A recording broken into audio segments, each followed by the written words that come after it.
Welcome to this episode of Kingology with your hosts, Mark and Anthony. Hi, Anthony. Hey, Mark. Happy to be here again.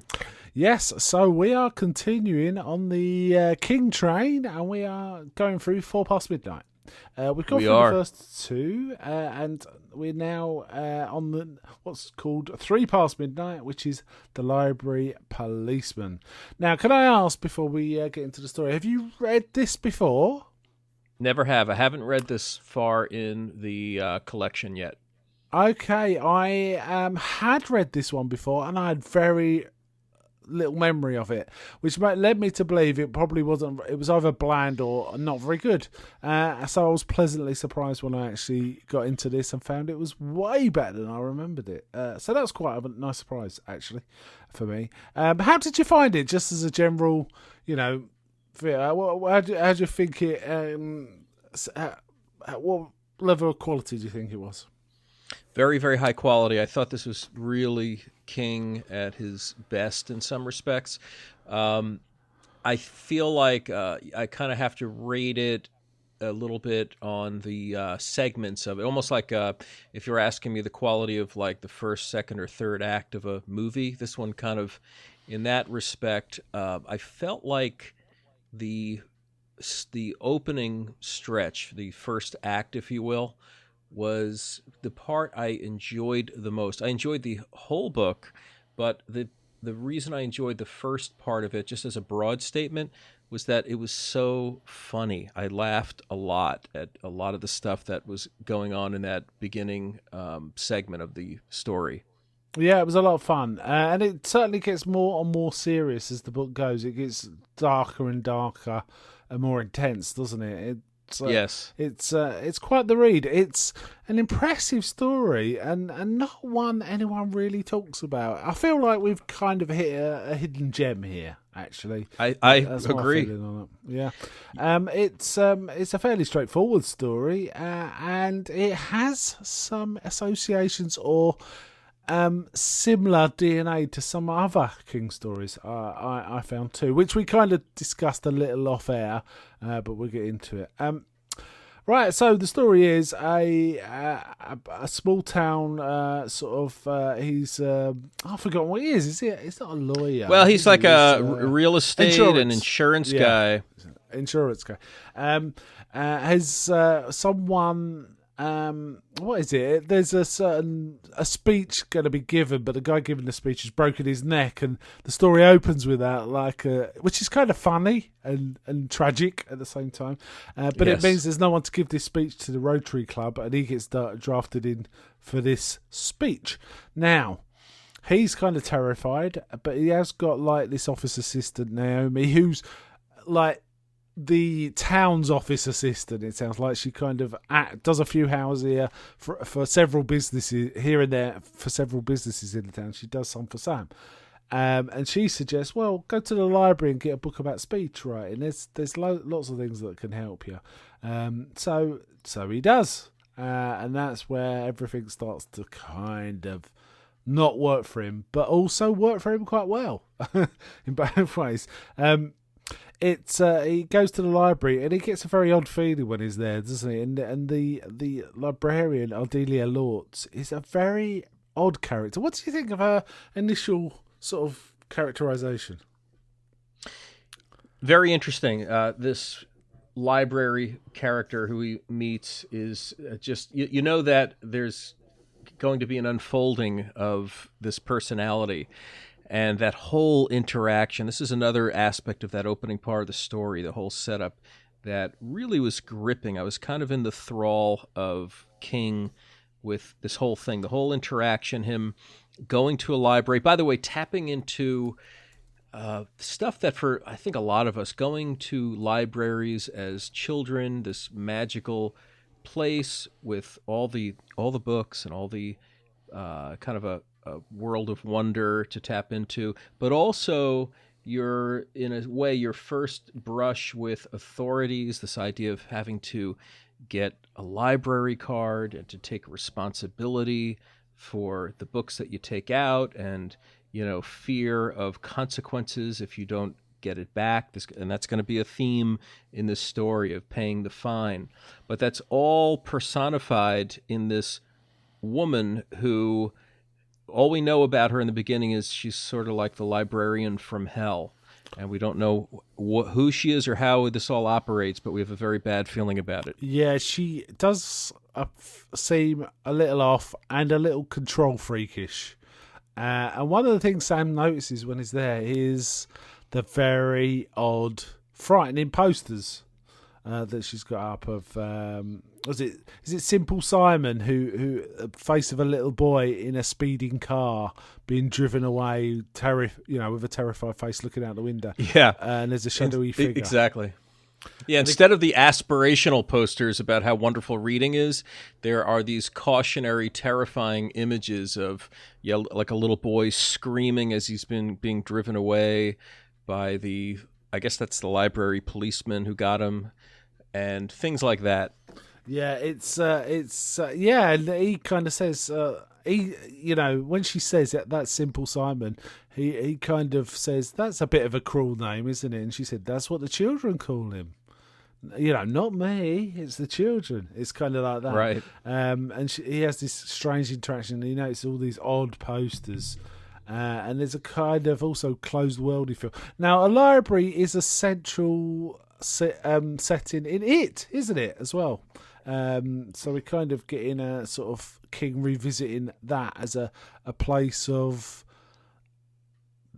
possibly something wrong, which is interesting because as you and I both picked up independently, this seems to have a lot of sort of the same DNA as it. Yeah, it really does. It bears similarity. Certain tropes. At a minimum, we're bumping into some Stephen King tropes, which is okay. Some people criticize it as King repeating himself, but these are just Kingisms, and I enjoy it. Yeah, I agree about what you said about the libraries, though. I used to love going to the library and getting new books, but there was always this fear. I've got to bring it back on this day. I got a feeling I never missed the day. I always got it back and never got fined because I'm a good boy, That's why. You are a good boy, Mark. Yes, I am. He also gets a library card and stuff like that. But the series of posters, specifically she calls it the library policeman, is disturbing to Sam. But she does provide him with the books he needs, and he goes on his way, and he peppers up his speech with the suggestions in this book, and it goes down a storm. The speech is absolutely a success, and it brings him a lot of new business. So there's a plus side to what goes on, and he's very happy, and he's so, because he's so busy, with this, because given the success of this and all the business going on, he kind of the taking the books back slips from his mind, doesn't it? Yeah, and I like that part of it. That whole exercise of being nervous, and I can kind of relate to it. I've done stuff where you're doing a publicly, a presentation, but here he goes to the extent where he's looking for those little chestnuts of either poetry or funny stories to lace throughout his talk, and then it turns out to be a smashing success, and he's the toast of the town, and in kind of like the whole Rotary Club type of thing. He's suddenly elevated in everybody's eyes. Yeah, and even people that weren't there are raising it to him and sort of saying, "Yeah, we heard it was a really great talk" and stuff like that. So he's very happy. So this is Book of Success. Now, this again reminded me of Hits in that the confrontation with Pennywise somehow led the Losers Club in that book to big successes in their own. Once they left the town, they were quite successful adults in their own professions. And that was kind of the flip side of them having to confront this evil, is they got some sort of cosmic reward. And you feel that Sam here is possibly getting his reward before the bad stuff happens. It's kind of the other way around. There's a feeling of that. To me, did that occur to you? Do you think that's fair? I wasn't making that connection consciously. That's an interesting insight. It just didn't occur to me myself. Yeah, because it turns out Ardelia Lortz is dead in the story.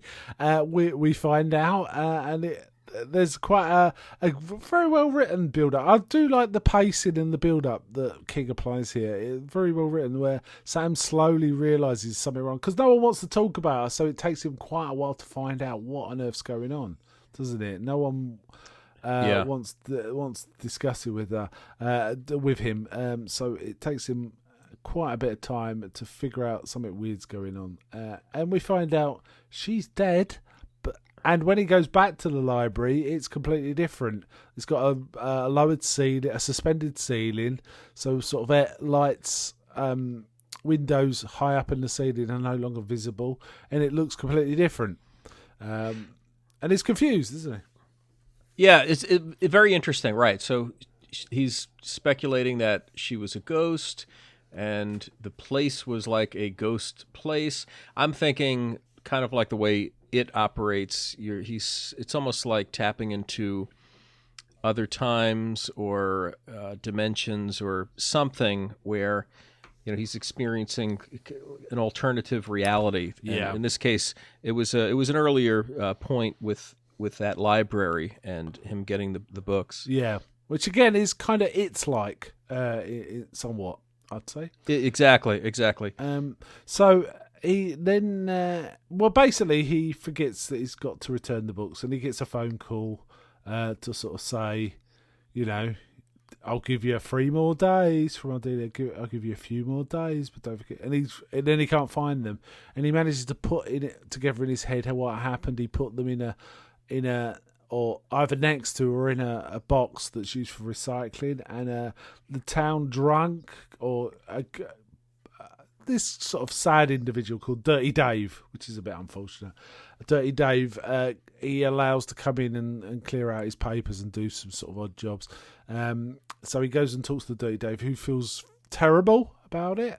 But as part of this, Dirty Dave is an ex-alcoholic who hangs around with other ex-alcoholics, and we get this kind of funny, kind of sad interaction between Sam and Dirty Dave and his friends, really. I don't like calling him Dirty Dave, so I'm just going to call him Dave from this point. There's a reason for that. The story makes him a much more sympathetic character than he first appears, doesn't it? Yeah, it does. It's like a regrettable nickname, and Sam, the protagonist, comes to regret ever having used it, because you realize this was a real gem of a person and a talented person who sadly kind of wrecked his life with alcohol and had that stigma, but was really a good person. Yeah, and talented too. Talented sign painter as well. Yeah. There's also another. I can't remember exactly the timelines, but Sam goes to look for Dave because he thinks he might be able to tell him more about Adelia. First, he phones Naomi, but talks to her mother, and then asks about Adelia, and the mother is kind of really angry and just hangs up on him, and he's a bit confused. Why? He goes and looks for Dave, and he stumbles across, or he looks into an Alcoholics Anonymous meeting, an AA meeting, where he sees Naomi, which is a bit of a shock. And then we get a bit of backstory that Sam and Naomi actually dated once or twice. He remembers the first date went quite well, but the second date, she kind of dropped him afterwards. And when he thinks back on it, he realises he was having a drink, and he asked her, he got some table wine, and she didn't have any. And he sort of put 2 and 2 together and realised that the fact he drank was probably something she wouldn't wish to cope with, right? Yeah, it was really fundamentally made them incompatible, because that would be such a deal breaker for her as a recovering alcoholic. Yes, and of course he wasn't to know, so it's not his fault. It's just one of those things. But also when he talks to Dave and his friends, they talk about Sarah helping him out, and we find out Naomi is Sarah. This person, Sarah, she just uses a different name. As Sam knows her, she's Naomi. So there's some interesting sort of characterization going on there that's sidelined to the main story, but also kind of important later on. What's your thoughts on the whole sort of bringing in sort of an alcoholism and the group, and Naomi being sort of knowing Dave. What's your thoughts on it? Did it work for you? Was it organic? I felt like it was. Maybe it was in terms of necessity to the story. It might have been an arbitrary choice at the time he introduced it, but it seems like, it's another King theme. Alcoholism is important in The Shining and many other stories. And so in this case, what's interesting is there's a lot of redemption to be seen in King stories. So, people aren't just, the offcasts because they've made mistakes in life, and there can be redemption when people have thoroughly screwed up everything. And even, in The Shining, where there's a cycle of abuse as part of the theme. So I find that intriguing. And it was interesting, that Naomi had kind of an alter ego of Sarah, which was her assumed name in being what they felt like was like an angel to these men that really needed her help. Yeah. And so it was a very kind of a sweet way to express all that. Indeed. So he's trying to find out who this Ardelia is, and he phones up Dave. He talks to Dave on the phone and asks about Ardelia, and Dave is very, very upset by this, and kind of wants to be left alone. And Naomi / Sarah takes the phone off him and tells Sam off. Says, do not, really quite sternly, sort of stop bothering this poor man, and hangs the phone up. And so Sam's even more nonplussed about what's going on. But eventually it emerges that, and in quite some detail, in an interesting way, that we find out that Ardelia was a librarian who killed 2 children, and Dave was her lover for quite some time. And when Sarah and Sam sort of reconcile over this, she feels she was a bit harsh towards him, and they go talk to Dave, and Dave says, well, all right, I'm going to tell you the story I've never told anyone, but it's time, and I really want to get this off my chest. So we get this long sort of side story, the history of Dave and Ardelia at the library, don't we?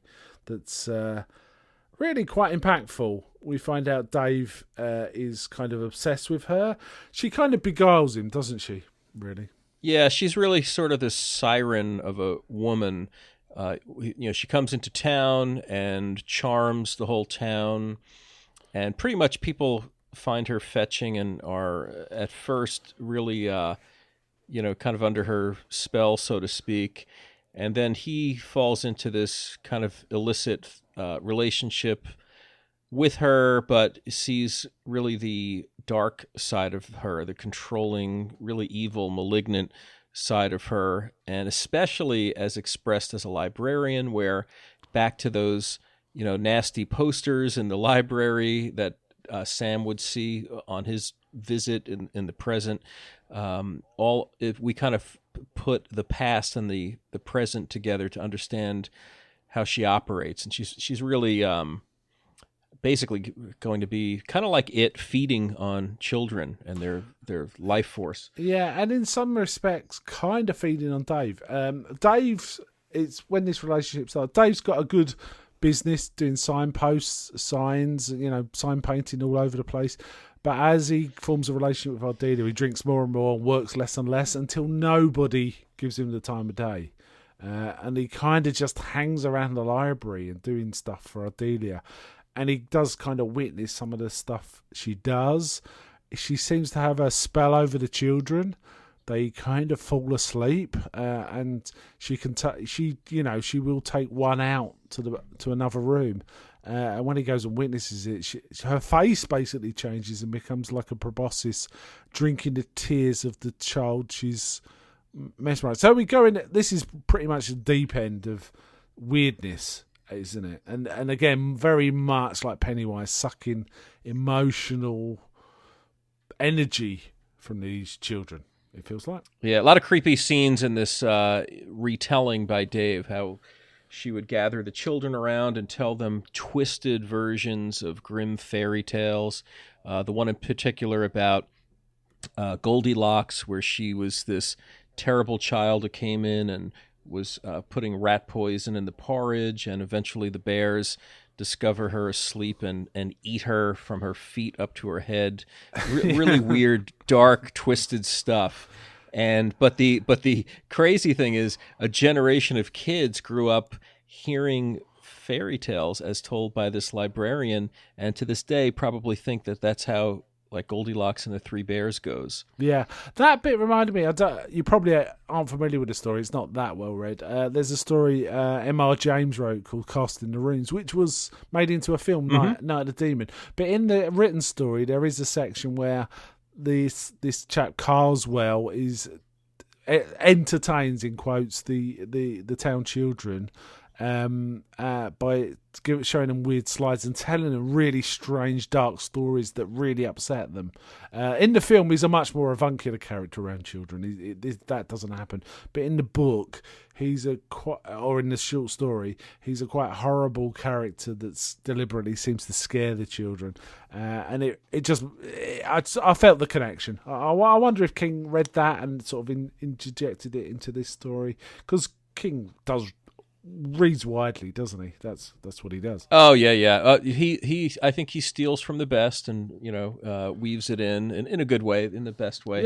Yeah. Artists steal, but yeah, I love that one in particular because you see this scene of her gathering around a reading circle, and then when the parents poke their head into the room, she'll just quickly revert to like the standard way of telling the story, and the parents sort of nod and smile and they're back off their way, and then she goes back to her twisted tale with the children.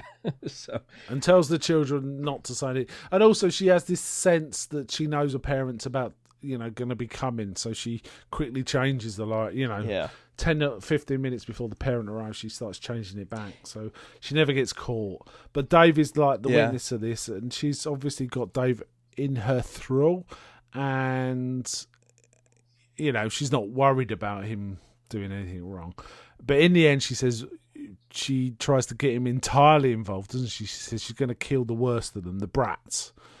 She wants to kill him. Yeah. And it's part of her cycle of life. There's a suspicion she's ageless and she just moves from town to town doing this every so-and-so, whatever years. Again, a bit like Pennywise, going for a cycle. Gestational thing. Yeah. Yeah, and also made me think of that X-Files episode, Squeeze. That's right, yeah. No, sorry, not Squeeze, that's the sequel. The one with the stretchy guy, Tombs. Where I think that is Squeeze. No, Squeeze. It doesn't matter. There's two. Of them. We may be conflating the same thing, but I know exactly what you're talking about. Where it's like every 35 years or something. Yeah. But what's the other thing that we should mention specifically is how that whole idea of taking responsibility for the books and returning them, and the penalty that will happen to you if you don't return them, and this introduction of the idea of library policemen that are going to come and get you. They're like the boogeymen of this story, and that all operates here, and it's something that we'll find Sam, our lead character, experienced as a child. It's all repressed, but this idea of paying the fine is a thematic driver here. Very, very interesting. Indeed, and he literally gets terrorized by the physical the library policeman who visits his house and warns him he's got to return the books. So he kind of is aware of it, and he notices the library policeman's got a scar across his nose, and he talks with a lisp. And there's something else going on here, and it wasn't clear at this point whether the library policeman was a different person or whether it was Ardelia. I'm still not sure now, actually, thinking back on it. I presume it was Ardelia, in a different form. I think that actually comes clear towards the end.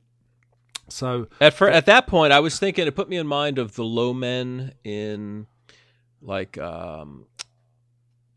the name of the other Hearts in Atlantis, is it? Yeah, Hearts in Atlantis, right? Yeah. That whole thing. Yes, there was definitely a touch of that, and there's certain similar sort of characters in the Dark Tower series as well. So they get the story from Dave about what on earth happened, and she wants to invade.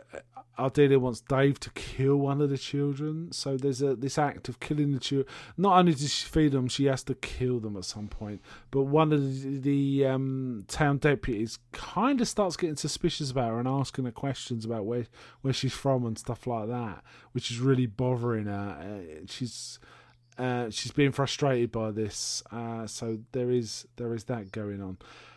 Eventually, let's cut to the chase here. Eventually, there is a whole section before we get to that. They have to go get books, and the only place they can get it is like in one of the bigger towns. So they have to get a flight that day because they've only got a day to find the books. Sam intuits that getting the books will be the way to stop all this. And to fight it. So they locate the books in a sort of in a one of the bigger towns, and the only way they can get there and back in the day is to fly. So Dave says, "Oh, you can go do it with this guy." Unfortunately, I've forgotten his name. He owes me a favour. Just tell him it's for the baseball. And they go see this guy who's really grumpy, and then when Sam mentions baseball to him, he stops and he laughs and he says, "Wow, that's a favour from the past," kind of thing. And he flies them. But when he's flying them, he tells them what a good guy Dave was. He would do anything for anyone. He was a really good sign painter, and this guy had a son who was dying of cancer, and Dave sort of stayed up day and night recreating his favourite baseball team on, I think, baseballs, wasn't it? He painted baseballs. Yeah, he painted. He did beautiful painted work on baseballs, and then got them signed by the players, and eventually gave them all to this boy. Which is very moving. I found that a really moving piece of writing. It felt authentic. As King's best work is, it feels authentic, doesn't it? It just feels true. Yeah. So that was really nice. It gives us an insight of what Dave's downfall, which is quite sad, really. Yeah.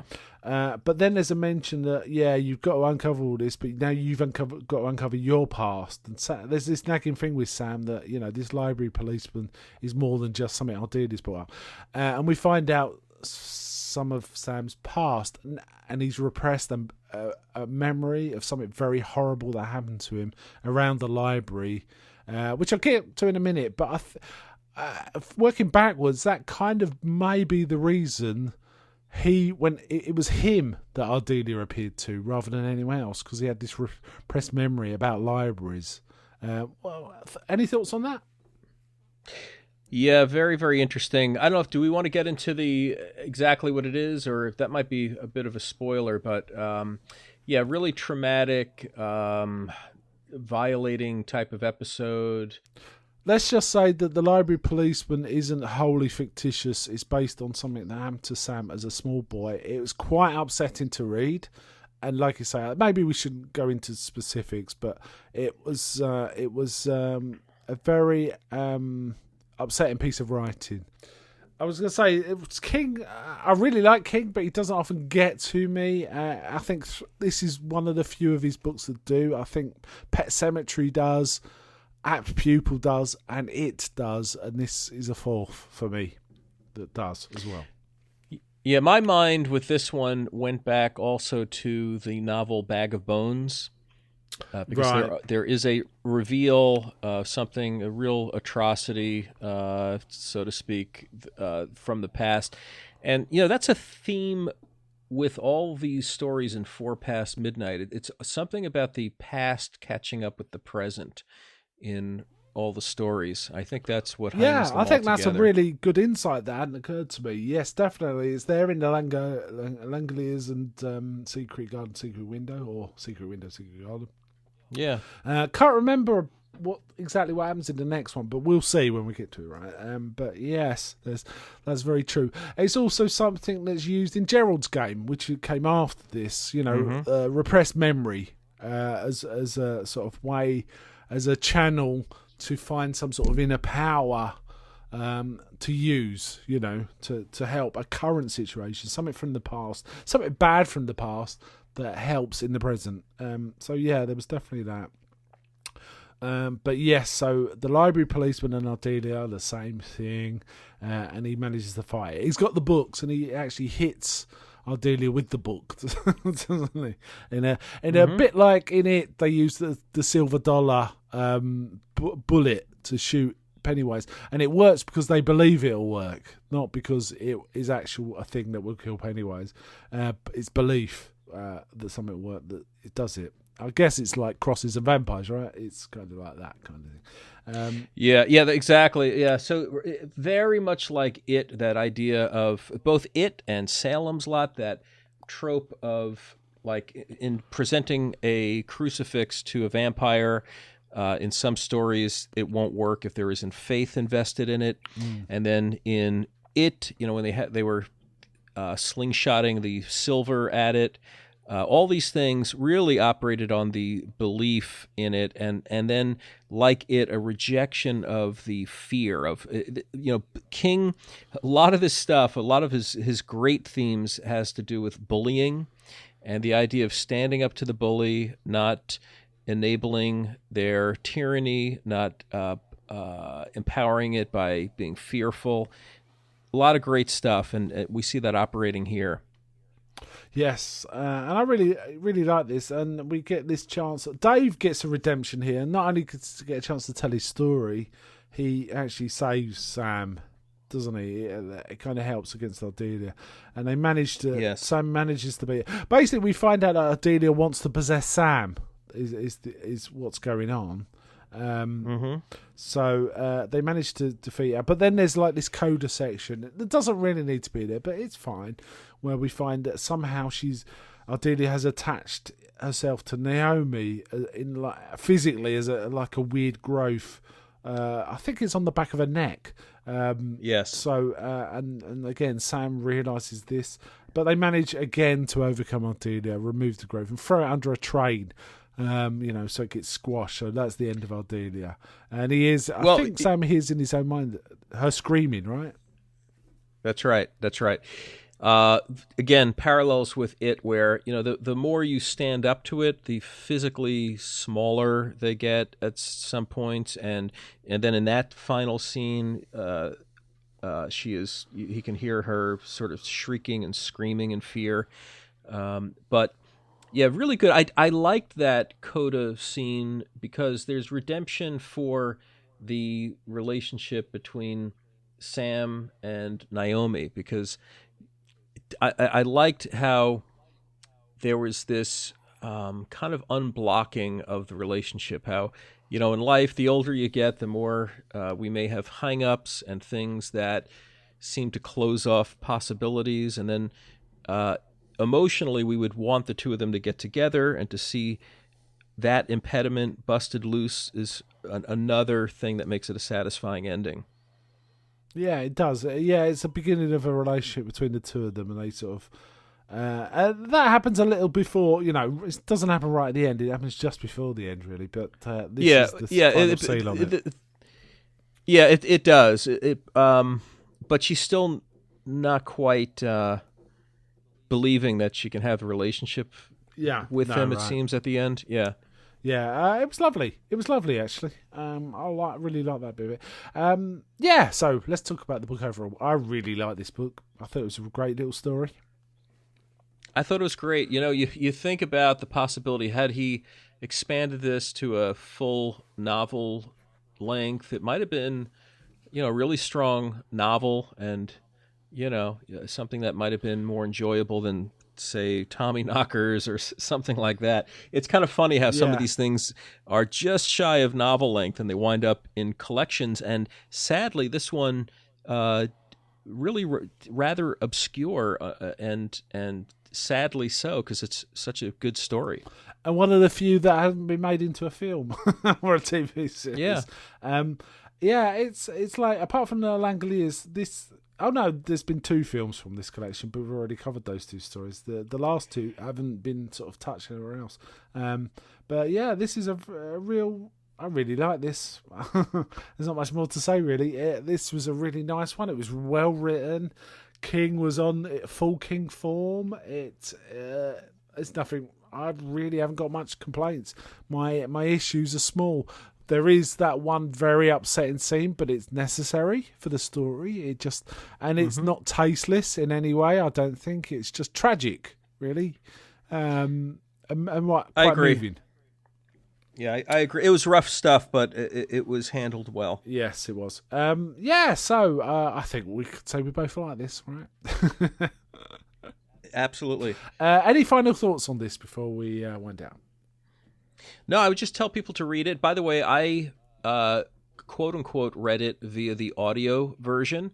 The narration was excellent. I really enjoyed the narrator. So did I. The first time I read it, but this time I consumed it by Audible. It was Ken Howard. It's on Audible as well. Yes. So recommended. Yes, he put some real nice touches in the voice work. Yeah, very, very good. A lot of different voices, very creepy. So, like for example, his articulation of the library policeman with that lisp, which almost, I don't know, it amps up the creep factor when his character is fully revealed, and then the woman and her manner of presenting herself, all of it very, very good, very distinct. Voicings, just a very good actor. Yeah, it was. Delia was kind of creepy, and the library police reminded me a bit of. I can't remember the name of the film, but there's a film with Richard Widmark, and very young, where he was he was playing a young psychopath, murderous psychopath, and it kind of reminded me of that. So, there was some other connections sparking off in my brain as I was listening to this. So yes, I would recommend this. So I think we'll wind out there, and it's a strong recommend for us for this one. And next time we come back, we'll be discussing 4 Past Midnight, the fourth in that, which is the Sundog. We'll do that in a few months or so, I imagine. Thanks for coming on, Anthony. It's been a pleasure, as always. Oh, my pleasure. This is a fun one. Sometimes it's a lot of homework to do a Kingology episode. This one was great because there wasn't, it wasn't a case where you've got like a mediocre story and a bad movie to study up on. It was just a really strong novella. So this was perfect. Yes, it was lovely. Okay, then. So, thanks for coming on again, and goodbye from me. And take care from Anthony.